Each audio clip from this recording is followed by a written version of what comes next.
ವೀಕ್ಷಕರೇ, ಇವತ್ತು ಜನಮತ ವಾಹಿನಿಗೆ ನಾನು ಒಂದು ವಿಶೇಷವಾದ ಸಂದರ್ಶನವನ್ನು ಮಾಡಿಕೊಡ್ತಾ ಇದ್ದೀನಿ. ನಾಡಿನ ಪ್ರಸಿದ್ಧ ಒಂದು ಶಕ್ತಿ ಕೇಂದ್ರವಾಗಿರ್ತಕ್ಕಂಥ ಅಖಿಲ ಕರ್ನಾಟಕ ಬ್ರಾಹ್ಮಣ ಮಹಾಸಭೆಯ ನೂತನ ಅಧ್ಯಕ್ಷರಾಗಿರ್ತಕ್ಕಂಥ ಶ್ರೀಯುತ ರಘುನಾಥ್ ಜಿ ಅವರನ್ನು ನಿಮಗೆ ರಾಜ್ಯಕ್ಕೆ ಪರಿಚಯ ಮಾಡಿಕೊಡ್ತಕ್ಕಂಥ ಒಂದು ಸೌಭಾಗ್ಯ ಜನಮತ ವಾಹಿನಿಯ ಗಿರೀಶ್ ಅವರು ನನಗೆ ಮಾಡಿಕೊಡ್ತಾ ಇದ್ದಾರೆ. ಅವರ ಸಂದರ್ಶನವನ್ನು ಮಾಡಿ ಅಂತ. ಅವರು ಸಹ ಈಗ ಒಂದು ಸ್ಟುಡಿಯೋವನ್ನು ಓಪನ್ ಮಾಡ್ತಾ ಇದ್ದಾರೆ ನಾಡಿನ ಹಿತದೃಷ್ಟಿಯಿಂದ, ಸಾಮಾಜಿಕ ಬದ್ಧತೆಯಿಂದ. ಈ ಒಂದು ವಿಶೇಷ ಸಂದರ್ಭದಲ್ಲಿ ನಾನು ರಘುನಾಥ್ ಜಿ ಅವರನ್ನು ನಾಡಿನ ಜನತೆಗೆ ಪರಿಚಯ ಮಾಡಿಕೊಡ್ತಕ್ಕಂಥ ಒಂದು ವಿಶೇಷ ಸಂದರ್ಭ. ಅವರ ಮನೆಯಲ್ಲೇ ಈ ಒಂದು ಸಂದರ್ಶನವನ್ನು ಮಾಡ್ತಾ ಇದ್ದೀವಿ. ಸರ್ ನಮಸ್ಕಾರ ರಘುನಾಥ್ ಜಿ. ನಮಸ್ಕಾರ. ನಮಸ್ಕಾರ ಚಂದ್ರು ಅವ್ರಿಗೆ.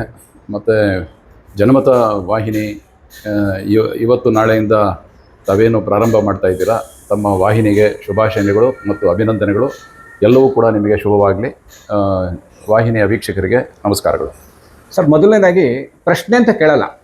ಇವತ್ತು ರಘುನಾಥ್ ಜಿ ಅಂತಂದರೆ ಎಲ್ಲ ಕಡೆ ಮಾಧ್ಯಮದಲ್ಲಿ ನಾವು ಕೇಳ್ತಾ ಇದ್ದೀವಿ. ಯಾಕೆ ನೀವು ಎಲೆಕ್ಷನ್ ನಿಂತಾಗ, ಕಳೆದ ಬಾರಿ ಎಲೆಕ್ಷನ್ ನಿಂತ್ರಿ, ಸ್ವಲ್ಪ ಮತದಿಂದ ತಾವು ಸೋತ್ರಿ. ನಂತರ ಯಾಕೆಂದರೆ ಒಂದು ಪ್ರಯತ್ನವನ್ನು ಬಿಡದೆ ಪ್ರಯತ್ನ ಮಾಡಿ ನೀವು ಒಂದು ಸಕ್ಸಸ್ಫುಲ್ ಪರ್ಸನ್ ಆಗಿ ಇವತ್ತು ಬ್ರಾಹ್ಮಣ ಮಹಾಸಭಾದ ಕಣ್ಮಣಿಯಾಗಿ ಆಯ್ಕೆಯಾಗಿದ್ದೀರಾ. ಆದರೆ ರಘುನಾಥ್ ಜಿ ಅಂತಕ್ಕಂಥ ಕಾಮನ್ ಎಲ್ಲೋ ಒಬ್ಬ ಗ್ರಾಮೀಣ ಪ್ರದೇಶದಲ್ಲಿ ಇರ್ತಾರೆ. ರಘುನಾಥ್ ಅವರ ಹಿನ್ನೆಲೆ ಏನು, ಬಾಲ್ಯ ಎಲ್ಲಿ ಕಳೆದ್ರಿ, ವಿದ್ಯಾಭ್ಯಾಸ ಯಾರು, ಮತ್ತು ನಿಮ್ಮ ತಂದೆ ತಾಯಿಯ ಹಿನ್ನೆಲೆ ದಯವಿಟ್ಟು ನಮ್ಮ ವೀಕ್ಷಕರಿಗೆ ತಿಳಿಸ್ಕೊಡ್ತೀರಾ? ತಾವೇನು ನನ್ನ ಬಾಲ್ಯ ಮತ್ತು ನಮ್ಮ ಸಂಸಾರ, ನಮ್ಮ ಕುಟುಂಬದ ಬಗ್ಗೆ ಏನು ಕೇಳಿದ್ದೀರಾ, ಅದ್ರ ವಿಚಾರಕ್ಕೆ ತಿಳಿಸ್ಬೇಕು ಅಂತ ಹೇಳಿದ್ರೆ, ನಾನು ಹುಟ್ಟಿದ್ದು ಬಸವನಗುಡಿ ಮಾಡೆಲ್ ಹೌಸ್ ಸ್ಟ್ರೀಟ್ನಲ್ಲಿ. ಆನಂತರ ನಮ್ಮ ತಂದೆಯವರು LICನಲ್ಲಿ ಕೆಲಸ ಮಾಡ್ತಿದ್ದರು. ಅವರು ರಾಜಾಜಿನಗರದಲ್ಲಿ ಒಂದು ಅಂದಿನ ಕಾಲದಲ್ಲಿ CIT ಬಗ್ಗೆ ಅಪ್ಲಿಕೇಶನ್ ಹಾಕ್ಕೊಂಡಿದ್ರು.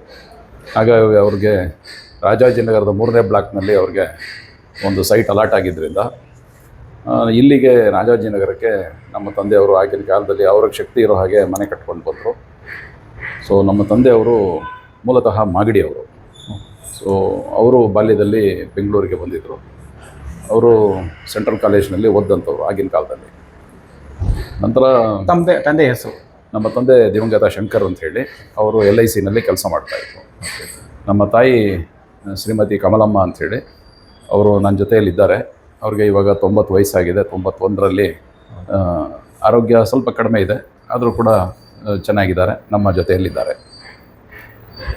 ಹೀಗೆ ನಾವು ಮಾಡ್ಲವ್ ಸ್ಟ್ರೀಟ್ ಬಸವನಗುಡಿಯಲ್ಲಿ ಹುಟ್ಟಿದ್ದು ಒಂದು 5-6 ವರ್ಷ ತನಕ ಅಲ್ಲಿದ್ದು ಚಿಕ್ಕ ವಯಸ್ಸಿನಲ್ಲಿ. ನಂತರ ರಾಜಾಜಿನಗರಕ್ಕೆ ನಾವು ವರ್ಗ ಮಾಡ್ಕೊಂಡು ಇಲ್ಲಿಗೆ ಬಂದಿದ್ದು. ನಮ್ಮ ತಂದೆಯವರು ಇಲ್ಲಿ ಮನೆ ಕಟ್ಕೊಂಡು ಬಂದಾಗಿಂದ, ಹಾಗಾಗಿ ಆವಾಗಿಂದ ಇಲ್ಲೇ ಇದ್ದೀವಿ ನಾವು. ಇದು ಇಲ್ಲೇ ಬಾಲ್ಯದಲ್ಲಿ ನಮ್ಮ ರಾಜಾಜಿನಗರದಲ್ಲಿ ಸುತ್ತಮುತ್ತ ಇರತಕ್ಕಂಥ ಶಾರದಾ ವಿದ್ಯಾಮಂದಿರ ಮತ್ತು ರಾಜಾಜಿನಗರ ಪೇರೆಂಟ್ಸ್ ಅಸೋಸಿಯೇಷನ್ ಸ್ಕೂಲು, ಇಲ್ಲಿ ನಮ್ಮ ವಿದ್ಯಾಭ್ಯಾಸ ಮುಗಿಸಿ SLC ಎಲ್ಲ ಮುಗಿಸಿ, ನಂತರದಲ್ಲಿ ನಾನು MES ಕಾಲೇಜ್ನಲ್ಲಿ PUC ಮಾಡಿ, ಆಮೇಲೆ ರಾಜಾಜಿನಗರದ KLE ಕಾಲೇಜ್ನಲ್ಲಿ ನನ್ನ ಕಾಮರ್ಸ್ ಗ್ರ್ಯಾಜುಯೇಷನ್ ಮುಗಿಸಿದ್ದೀನಿ. ಜೊತೆಯಲ್ಲಿ ಚಾರ್ಟರ್ಡ್ ಅಕೌಂಟೆಂಟ್ ಆಗಬೇಕು ಅನ್ನೋವಂಥ ಒಂದು ಪ್ರಯತ್ನ ಕೂಡ ಮಾಡಿ CA ಆರ್ಟಿಕಲ್ಸ್ನ BV ಅಡಪ್ಪ ಆ್ಯಂಡ್ ಕಂಪನಿ ಅಂಥೇಳಿ ಗಾಂಧಿನಗರದಲ್ಲಿ ಒಂದು ಹೆಸರಾಂತ ಚಾರ್ಟರ್ಡ್ ಅಕೌಂಟೆಂಟ್ ಕಂಪನಿಯಲ್ಲಿ ನನ್ನ CA ಆರ್ಟಿಕಲ್ಸ್ ಮಾಡಿದ್ದೆ. ಕಾರಣಾಂತರಗಳಿಂದ ಆಗ ನನ್ನ CA ಎಜುಕೇಷನ್ನ ಡಿಸ್ಕಂಟಿನ್ಯೂ ಮಾಡಿ ನಾನು ಎಂಪ್ಲಾಯ್ಮೆಂಟ್ ತೊಗೊಳ್ಬೇಕು ಅಂಥೇಳಿ ಎಂಪ್ಲಾಯ್ಮೆಂಟಿಗೆ ಬಂದೆ. ಆ ನಂತರದಲ್ಲಿ ನನಗೆ ನಮ್ಮ ಸೆಂಚುರಿ ಗ್ರೂಪಿನ ಮುಖ್ಯಸ್ಥರಾದಂಥ ಡಾಕ್ಟರ್ ದಯಾನಂದ ಪೈ ಅವರ ಪರಿಚಯ ಆಯಿತು. ಹಾಗಾಗಿ ಅವ್ರ ಜೊತೆಯಲ್ಲಿ ನಾನು 1987ಇಂದ ಅವ್ರ ಜೊತೆಯಲ್ಲಿದ್ದೀನಿ. ಇವತ್ತಿಗೆ ಆಲ್ಮೋಸ್ಟ್ 37 ವರ್ಷ ದಾಟಿದೆ. 37 ವರ್ಷದಿಂದನೂ ನಾನು ಅವ್ರ ಜೊತೆಯಲ್ಲಿ, ಅವ್ರ ಕಂಪನಿಯಲ್ಲಿ ಒಬ್ಬ ನಿರ್ದೇಶಕನಾಗಿ ನಾನು ಅವ್ರ ಜೊತೆಯಲ್ಲಿ ಕೆಲಸ ಮಾಡ್ಕೊಂಡಿದ್ದೀನಿ. ಇಷ್ಟು ನನ್ನ ವೈಯಕ್ತಿಕ ವಿಚಾರ. ಸರ್, ಅಲ್ಲಿಗೆ ಆಗಬೇಕು. ನಿಮ್ಮ ಶ್ರೀಮತಿಯವ್ರ ಬಗ್ಗೆನೂ ಹೇಳಬೇಕು. ಮಗಳು ನನ್ನ ವೈವಾಹಿಕ ಜೀವನ 1989ರಲ್ಲಾಯಿತು. ನನ್ನ ಶ್ರೀಮತಿ ಅಂಬಿಕಾ ಅಂತ. ನನಗೆ ಒಬ್ಬಳು ಮಗಳು. ಅವಳು MBBS MD ಮಾಡಿ ಪ್ಯಾಥಾಲಜಿನಲ್ಲಿ ಸ್ಪೆಷಲೈಸೇಷನ್ ಮಾಡಿಕೊಂಡು ಅವಳು ದಯಾನಂದ ಸಾಗರ್ ಮೆಡಿಕಲ್ ಕಾಲೇಜ್ನಲ್ಲಿ ಅವಳು ಕೆಲಸ ಮಾಡ್ತಿದ್ದಾಳೆ. ಕನಕಪುರದ ಹತ್ರ ಇರುವಂಥ ಕಾಲೇಜ್ನಲ್ಲಿ ಕೆಲಸ ಮಾಡ್ತಿದ್ದಾಳೆ, ಹಾಸ್ಪಿಟಲ್ನಲ್ಲಿ ಕೆಲಸ ಮಾಡ್ತಿದ್ದಾಳೆ. ನನ್ನ ಮಗ ಶಂಕರ ಅಂಥೇಳಿ, ಅವನು ಕಂಪ್ಯೂಟರ್ ಸೈನ್ಸ್ ಇಂಜಿನಿಯರಿಂಗ್ ಮುಗಿಸಿ MBA ಮಾಡಿ ಅವನು ಇವಾಗ ಆಲ್ಕಾನ್ ಅಂತ ಹೇಳಿ ಒಂದು ಸ್ವಿಸ್ ಕಂಪನಿಯಲ್ಲಿ ಅವನು ಕೆಲಸ ಮಾಡ್ತಾ ಇದ್ದಾನೆ. ಇದು ನಮ್ಮ ಕುಟುಂಬದ ವಿಚಾರ. ಅಂದರೆ ನಿಮ್ಮ ಕುಟುಂಬದ ವ್ಯವಸ್ಥೆ ಎಲ್ಲ ನೋಡಿದಾಗ ಎಲ್ಲ highly educated family, cultured and educated family. ಅದು ಒಂದು ರೀತಿಯ ಒಂದು ಸಾಮಾಜಿಕ ಬದಲಾವಣೆಗೆ ಮುಂದಿನ ದಿನಗಳಲ್ಲಿ ಕಾರಣ ಆಗುತ್ತೆ ಅಂತ ಹೇಳ್ತಾ, ಇವಾಗ ನಿಮ್ಮ ಕುಟುಂಬದ ಒಂದು ಹಲವಾರು ಮಜಲುಗಳನ್ನು ತಿಳಿಸ್ಕೊಟ್ಟಿದ್ದೀವಿ. ನಿಮ್ಮ ವೈಯಕ್ತಿಕ ಬದುಕಾಯಿತು, ವೈಯಕ್ತಿಕ ವಿದ್ಯಾಭ್ಯಾಸ ಎಲ್ಲ ಆಯಿತು. ಒಬ್ಬ ರಘುನಾಥ್ ಅವರು ಸಾಮಾನ್ಯ ಬ್ರಾಹ್ಮಣ ಕುಟುಂಬದ ಇರ್ತಕ್ಕಂಥವ್ರು ಸಾರ್ವಜನಿಕ ಬದುಕಿಗೆ ಬರೋದಕ್ಕೆ ಕಾರಣ ಏನು, ಪ್ರೇರಣೆ ಏನು, ಏನು ನಿಮ್ಮ ಒಂದು ಪರಿಸ್ಥಿತಿ ಅವತ್ತಿನ? 1988ರಲ್ಲಿ ಮತ್ತು 88-89ರಲ್ಲಿ ಏನು ಈ ರಾಮ ಜನ್ಮಭೂಮಿ ಒಂದು ರೀತಿಯ ಒಂದು ಮೊಮೆಂಟಮ್ ಶುರು ಆಯಿತು.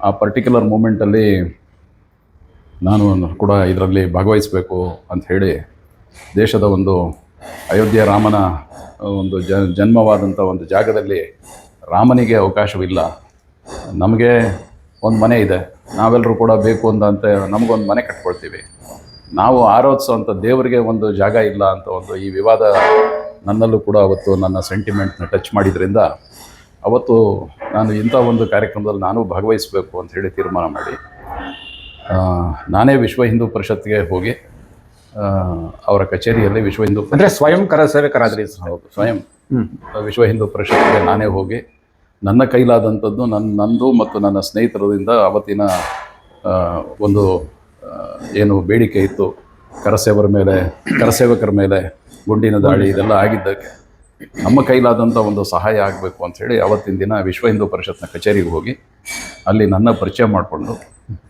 ಅಲ್ಲಿ ನಾನು ಹೇಗೆ ಸದಸ್ಯನಾಗಬೇಕು, ಯಾವ ಥರ ಅಂಥೇಳಿ ಅಲ್ಲಿ ಹೋಗಿ ಮಾತಾಡ್ಕೊಂಡು ಬಂದಿದ್ದು. ಅದು ಮೊದಲನೇ ಹೆಜ್ಜೆ. ನಂತರದಲ್ಲಿ ನನಗೆ ರಾಜಾಜಿನಗರದ BJPಯ ಮುಖಂಡರುಗಳಾದಂಥ ಸನ್ಮಾನ್ಯ ಶ್ರೀ ಉಮಾಶಂಕರ್ ಅಂತೇಳಿ, ಅವ್ರನ್ನ ಉಮೇಶ್ ಅಂತ ಕೇಳ್ತೀವಿ. ಉಮೇಶ್ ಅವರು ರಾಜಾಜಿನಗರ ಮಂಡಲ ಅಧ್ಯಕ್ಷರಾಗಿ ಅವರು ಕೆಲಸ ಮಾಡಿದಂಥವ್ರು, ಬೇರೆ ಬೇರೆ ಜವಾಬ್ದಾರಿಯಲ್ಲಿದ್ದಂಥವ್ರು ಅವರು. ಮತ್ತು ಶ್ರೀಪತಿ ಅಂಥೇಳಿ ಕರ್ನಾಟಕ ಬ್ಯಾಂಕ್ನಲ್ಲಿ ಕೆಲಸ ಮಾಡ್ತಿದ್ರು. ಇವರಿಬ್ಬರು ಬಂದು ಅಂದರೆ ವಿಶ್ವ ಹಿಂದೂ ಪರಿಷತ್ತಿನ ಒಂದು ಇನ್ಫಾರ್ಮೇಷನ್ನ ತಗೊಂಡು ಅಲ್ಲಿಂದ ನಮ್ಮ ಮನೆಗೆ ಬಂದು ನೀವು ಯಾಕೆ BJPಗೆ ಬರಬಾರ್ದು ಅಂಥೇಳಿ ಅವರಿಬ್ಬರು ಬಂದು ಅವತ್ತಿನ ದಿನ ನನ್ನ ರಾಜಕೀಯ ಕ್ಷೇತ್ರ ಕಡೆ ಭಾರತೀಯ ಜನತಾ ಪಾರ್ಟಿಗೆ ಕರ್ಕೊಂಡು ಬಂದರು. ಉಮೇಶ್ ಮತ್ತೆ ಶ್ರೀಪತಿ ಅವರು, ಉಮೇಶ್ ಅಲಿಯಾಸ್ ಉಮಾಶಂಕರ್ ಮತ್ತು ಶ್ರೀಪತಿ ಅವರು ನಿಮ್ಮನ್ನ ಕರ್ಕೊಂಡು ಬಂದರು, ರಾಜಕೀಯ ಕ್ಷೇತ್ರಕ್ಕೆ ಕರ್ಕೊಂಡು ಬಂದರು. ಹಾಗಾಗಿ ನಂತರ ದಿನಗಳಲ್ಲಿ ನಾನು ರಾಜಕೀಯವಾಗಿ ರಾಜಾಜಿನಗರದಲ್ಲಿ ಒಂದು ಗ್ರಾಸ್ ರೂಟ್ ವರ್ಕರ್ ಅಂತ ಏನು ಹೇಳ್ತಾರೆ ಆ ರೀತಿಯಾಗಿ ನಾನು ವಾರ್ಡಿನಲ್ಲಿ ಸದಸ್ಯನಾಗಿ, ವಾರ್ಡಿನಲ್ಲಿ ಕಾರ್ಯದರ್ಶಿಯಾಗಿ, ಮಂಡಲದ ಖಜಾಂಚಿಯಾಗಿ, ಮಂಡಲದ ಉಪಾಧ್ಯಕ್ಷನಾಗಿ, ನಂತರದಲ್ಲಿ 2004ರಷ್ಟೊತ್ತಿಗೆ ರಾಜಾಜಿನಗರದ ಮಂಡಲ ಅಧ್ಯಕ್ಷನಾಗಿ, ಅದಾದ ನಂತರ ನನ್ನ ಕಾರ್ಯವೈಖರಿಯನ್ನು ಬೆಂಗಳೂರಿನಲ್ಲಿ ಮತ್ತು ರಾಜ್ಯ ಮಟ್ಟದಲ್ಲಿ ಗುರುತಿಸಿ ಮತ್ತು ಸಂಘ ಪರಿವಾರದವರು ಕೂಡ ನನ್ನ ಚಟುವಟಿಕೆಗಳನ್ನ ಗಮನಿಸಿ ಸೂಕ್ತವಾದ ವ್ಯಕ್ತಿ ಅಂತ ಹೇಳಿ ನನ್ನನ್ನು ಬೆಂಗಳೂರು ನಗರದ ಸಂಘಟನಾ ಕಾರ್ಯದರ್ಶಿಯನ್ನಾಗಿ ಆ ದಿನಗಳಲ್ಲಿ 2007ರಿಂದ 2010ರವರೆಗೆ ನಾನು ಆ ಜವಾಬ್ದಾರಿಯನ್ನು ನಿರ್ವಹಿಸಿದ್ದೀನಿ. ಹೀಗೆ ಒಂದು ಸಾಧಾರಣ ಕಾರ್ಯಕರ್ತನಾಗಿ ಒಂದು ಬೆಂಗಳೂರಿನ ಪ್ರಮುಖ ಜಿಲ್ಲಾ ಸಂಘಟನಾ ಕಾರ್ಯದರ್ಶಿಯಾಗಿ ಕೂಡ ನಾನು ಕೆಲಸ ಮಾಡಿದ್ದೀನಿ ಭಾರತೀಯ ಜನತಾ ಪಾರ್ಟಿಯಲ್ಲಿ. ಭಾಳ ಹೆಮ್ಮೆ ಇದೆ, ಯಾವುದೇ ಅಪೇಕ್ಷೆ ಇದ್ದಿರ ಕೆಲಸ ಮಾಡಿದ್ದೀನಿ ಈ ಒಂದು ಇದರಲ್ಲಿ. ಸೊ ಹಾಗಾಗಿ ನನಗೆ ಸಮಾಧಾನ ಇದೆ, ಸಂತೋಷ ಇದೆ ಕೆಲಸ ಮಾಡಿದ್ದಕ್ಕೆ. ಇಲ್ಲ, ನೀವು ಭಾರತೀಯ ಜನತಾ ಪಕ್ಷದಲ್ಲೇ ಮುಂದುವರೆದಿದ್ದಾರೆ ಅಂದರೆ ಪಕ್ಷದ ರಾಜಕೀಯ ಅದನ್ನೇ ಮುಂದುವರ್ಸ್ಕೊಂಡು ಬಂದರೆ ಯಾವತ್ತೋ ಒಂದಿನ ಶಾಸಕರಾಗೋ ಸಾಧ್ಯತೆಗಳು ಹೆಚ್ಚಾಗಿತ್ತು ಅಂತಕ್ಕಂಥ ಮಾತುಗಳನ್ನು ನಾನು ಕೇಳ್ಪಡ್ತಾ ಇದ್ದೆ. ಕೆಲವು ವಿಭಾಗದಲ್ಲಿ ವಿಧಾನಸಭಾ ಕ್ಷೇತ್ರದಲ್ಲಿ ನಿಮ್ಮ ಹೆಸರು 2-3 ಸತಿ ಪ್ರಸ್ತಾಪ ಆಗಿತ್ತು, ಪತ್ರಿಕೆಗಳು ಬಂದಿರತಕ್ಕಂಥ ಮಾಹಿತಿಯನ್ನು ನಾನು ಲಭ್ಯವಾಗಿದೆ. ಅದು ನಿಜನ? 1-2 ಬಾರಿ ರಾಜಾಜಿನಗರದ ಡಿಲಿಮಿಟೇಷನ್ ಆದಂಥ ಸಂದರ್ಭದಲ್ಲಿ 2008ರಲ್ಲಿ ನೀವು ರಾಜಾಜಿನಗರದ ಶಾಸಕರಾಗಬೇಕು, ಒಂದು ಪ್ರಯತ್ನ ಮಾಡಿ ಅಂತ ಹೇಳಿ ಅನೇಕ ಕಾರ್ಯಕರ್ತರು ನಮ್ಮ ಮನೆ ಬಂದದ್ದು ನಿಜ. ಆದರೆ ಅವತ್ತಿಗೆ ನಾನು ಇದು ಬೇಡ ನನಗೆ ಅಂತ ಹೇಳಿದ್ದೀನಿ. ನಂತರದಲ್ಲಿ 2009ರಲ್ಲಿ ಬೆಂಗಳೂರು ಅಂದರೆ ಒಟ್ಟು ಪಾರ್ಲಿಮೆಂಟ್ ಕೂಡ ಕ್ಷೇತ್ರಗಳು ಡಿಲಿಮಿಟೇಷನ್ ಆಯಿತು. ಆವಾಗ 2009ನಲ್ಲಿ ಹೊಸದಾಗಿ ಬೆಂಗಳೂರಿನ ಸೆಂಟ್ರಲ್ ಅಂತ ಒಂದು ಲೋಕಸಭಾ ಕ್ಷೇತ್ರ ನಿರ್ಮಾಣ ಆಯಿತು. ಆವಾಗ ಕೂಡ ನಾನು ಬೆಂಗಳೂರು ನಗರದ ಸಂಘಟನಾ ಕಾರ್ಯದರ್ಶಿ ಆಗಿದ್ದೆ. ಆಗಲೂ ಕೂಡ ಒಂದು ರೀತಿಯಲ್ಲಿ ಸುಮಾರು 8 ವಿಧಾನಸಭಾ ಕ್ಷೇತ್ರದಲ್ಲಿ 6 ವಿಧಾನಸಭಾ ಕ್ಷೇತ್ರದವರು ರಘುನಾಥ್ ಅವರು ಲೋಕಸಭಾ ಅಭ್ಯರ್ಥಿ ಆಗಬೇಕು ಅಂತ ಹೇಳಿ ನನ್ನ ಹೆಸರನ್ನು ಪ್ರಪೋಸ್ ಮಾಡಿ ಕಳಿಸ್ಕೊಟ್ಟಿದ್ರು ರಾಜ್ಯಕ್ಕೆ, ಇದಕ್ಕೆ ನಮ್ಮ ಎಲೆಕ್ಷನ್ ಕಮಿಟಿಗೆ. ಆವಾಗಲೂ ಕೂಡ ನಮ್ಮ ಇವತ್ತೇನು BL ಸಂತೋಷ್ ಜಿ ಅವರಿದ್ದಾರೆ, ಅವತ್ತು ರಾಜ್ಯ ಸಂಘಟನಾ ಕಾರ್ಯದರ್ಶಿ ಆಗಿದ್ದರು. ಆವಾಗ ಒಂದು ಮಾತು ಕೇಳಿದರು, ನೀವು ಸಂಘಟನೆಯಲ್ಲಿರ್ತೀರಾ ಅಥವಾ ನೀವು ರಾಜಕೀಯಕ್ಕೆ ಇಳಿತೀರಾ ಅಂತ. ಆವಾಗಲೂ ಕೂಡ ಇಲ್ಲ ಸರ್ ನಾನು ನಿಮ್ಮ ಜೊತೆಗೆ ಸಂಘಟನೆಯಲ್ಲೇ ಇರ್ತೀನಿ ಅಂಥೇಳಿ ಪಿ ಸಿ ಮೋಹನ್ ಅವ್ರ ಜೊತೆ ಅವಾಗ ಮೊದಲನೇ ಬಾರಿಗೆ MP ಸಂಸದರಾದರು. ನಾನು ಅವರು ಮತ್ತು ಇವತ್ತಿನ ನಮ್ಮ ಅಖಿಲ ಕರ್ನಾಟಕ ಬ್ರಾಹ್ಮಣ ಮಹಾಸಭಾದ ಖಜಾಂಚಿಗಳಾದಂಥ ಸುಬ್ಬಣ್ಣ ಅವ್ರನ್ನ 3 ಜನ ಕೂತ್ಕೊಂಡು ಮಾತಾಡಿ ಅವ್ರಿಗೆ ಇಲ್ಲ ನಾನು ಕಂಟೆಸ್ಟ್ ಮಾಡಲ್ಲ ಮೋಹನ್ ಅವರೇ ನೀವೇ ಕಂಟೆಸ್ಟ್ ಮಾಡಿ ಅಂಥೇಳಿ ಅವ್ರಿಗೆ ಅಭಿನಂದನೆಗಳು ತಿಳಿಸಿ ಆ ರೀತಿಯಲ್ಲಿ ನಾನು ಸಂಘಟನೆಯಲ್ಲೇ ಮುಂದುವರೆದೆ. ಅವಕಾಶ ರಾಜಕೀಯವಾಗಿ ಬಂದಿತ್ತು, ಆದರೆ ನಾನೇ ತೊಗೊಂಡಿರಲಿಲ್ಲ. ಸರ್, ಇದು ಒಂದು ರೀತಿಯ ನೀವು ರಾಜಕೀಯದಲ್ಲಿ ಮುಂದುವರಿಲಿಲ್ಲ, ಅಂದರೆ ಸ್ಥಾನಮಾನಗಳನ್ನು ಅಪೇಕ್ಷೆ ಪಡಲಿಲ್ಲ. ಆದರೆ ಬ್ರಾಹ್ಮಣ ಮಹಾಸಭಾದ ಸೌಭಾಗ್ಯ ಅನ್ಸುತ್ತೆ, ತಾವು ಬ್ರಾಹ್ಮಣ ಮಹಾಸಭಾದ ಅಧ್ಯಕ್ಷರಾಗಿ ಆಯ್ಕೆ ಆಗಿರ್ತಕ್ಕಂಥದ್ದು, ಸಮುದಾಯದ ಕೆಲಸ ಮಾಡೋದಕ್ಕೋಸ್ಕರ ಜನ ನಿಮ್ಮನ್ನು ಆಯ್ಕೆ ಮಾಡಿರ್ತಕ್ಕಂಥದ್ದು, ಇದು ಸುದೈವ ಅಂತ ನಾನು ಹೇಳಕ್ಕೆ ಇಷ್ಟಪಡ್ತೀನಿ.